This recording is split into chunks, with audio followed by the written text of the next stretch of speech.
So here we are at Frontier Camp. We have just finished up installing 5 slips,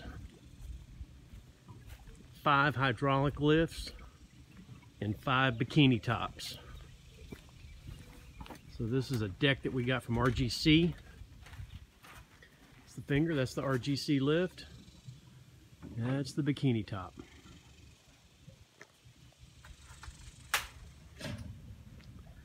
It's 4K lift, 4K lift, 4K lift, 6K lift, and a 6K lift right there. There's Brad on the barge heading out.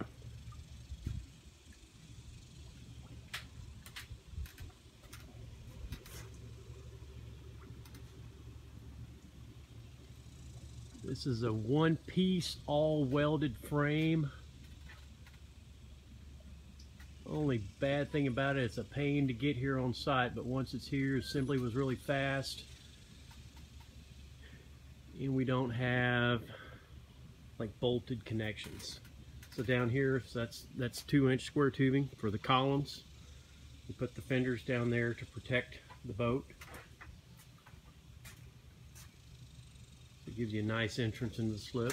You get the guides on the boat lift, and as the lifts go down, this thing moves back in the water, and so the guides are further back.